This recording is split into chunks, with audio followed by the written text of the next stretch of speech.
Hey guys, Chris here with the Good Old Gamer. So today we're going to talk about old games. I know that's something that we don't talk about that much on this channel, and that's something we're going to be changing moving forward. But this weekend, Doom 3 and Quake 4 were now released on Good Old Games. Now, me personally, I like Good Old Games because of the DRM-free nature.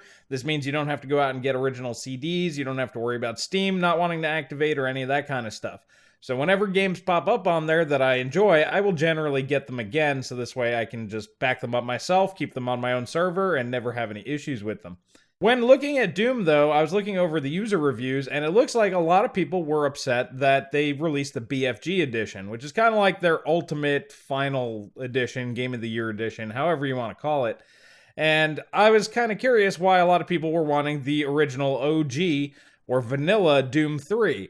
So I decided to go ahead and test them out against each other and see what the real differences were, because people were complaining about different monster placements, obviously lighting being different, and the shoulder-mounted flashlight was a real problem for some people. So I just wanted to talk to you guys about what the differences are, if they're really noticeable, does it really make any difference for actual gameplay, and is the original vanilla actually a better gaming experience than the BFG edition?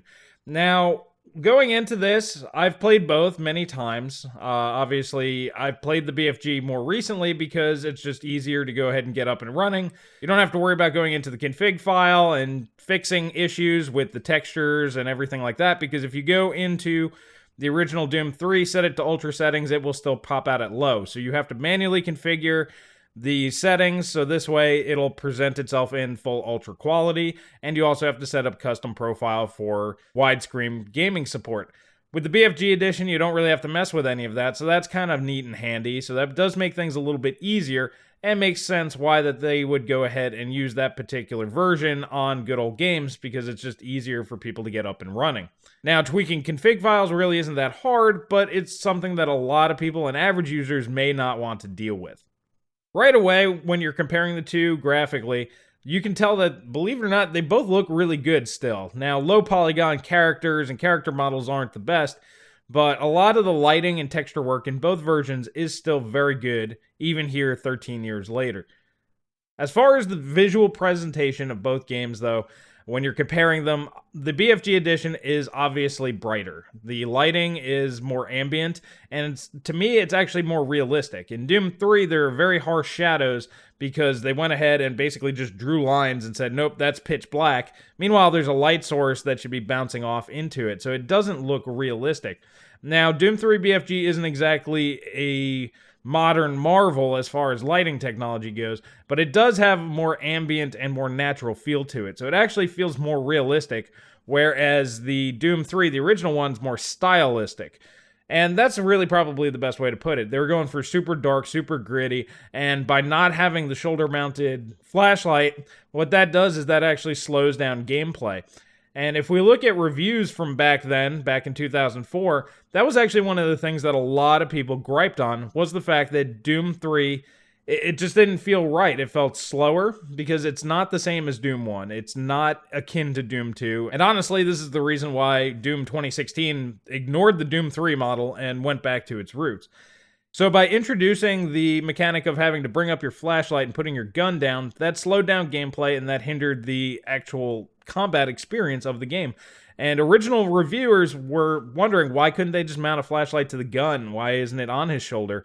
You know, this is the future. Why isn't that... Why they just forgot about flashlights? You know, they're on Mars. Everything's dark anyway.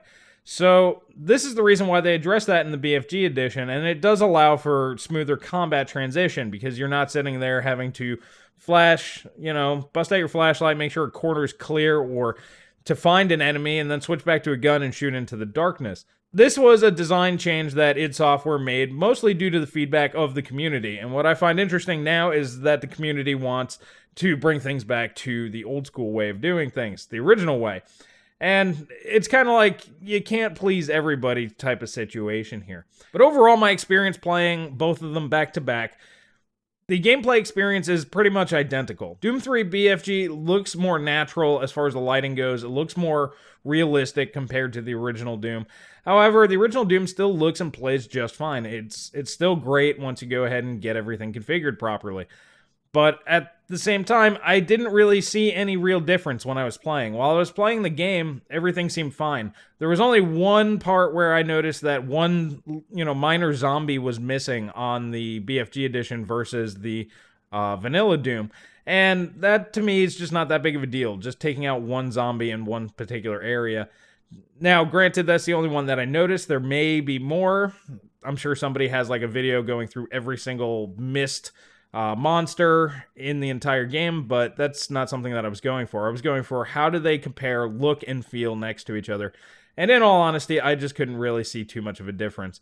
Due to the simpler to use version, which is the BFG edition, it's easier for more people to get in there. It does unlock a higher frame rate. Doom 3 Vanilla is locked at 60 frames per second, and Doom 3 BFG can go up to 120. A lot of people have high refresh panels, so that is going to be superior for them. And honestly, like I said, easier to set up. It looks better. It's a faster paced game. It's more in line with what you think of when you think of Doom.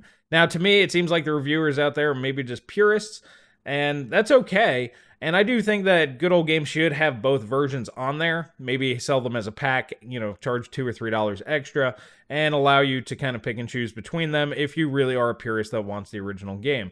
You can always pick up the original CDs, or you can go on Steam. Steam does have the Vanilla Doom available on there if you wanted to go ahead and pick up Vanilla Doom 3. So you do have access to that experience. Like I said, a lot of people are like me. They don't like the DRM of Steam and would prefer having it on, Good Old Games, so this way they can just keep the game themselves. Perhaps that's something that they'll do in the future, but in all honesty, as far as gameplay goes, there's simply no reason to not enjoy the BFG edition, in my opinion. It's still a great game. It's very enjoyable. I had a lot of fun going through. I was like, okay, well, this should be enough footage, but then I just keep playing and playing and playing. It's one of those games, much like Quake 4 that they just released, that once I start playing it, I really just can't put down. And I don't really know why. They're not the best games ever made, but they are a lot of fun. It's not one of those games that went down in history as one of the best games ever, but it is still an enjoyable experience, and I recommend any first-person shooter fan that may not have played Doom 3, or that's maybe just feeling a little bit nostalgic, I recommend you go ahead and pick it up.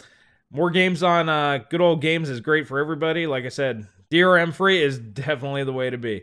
Well, alrighty guys, if you like this kind of video, please hit that like button, please subscribe, please share with friends. It really helps us out, and I will catch you guys in the next video.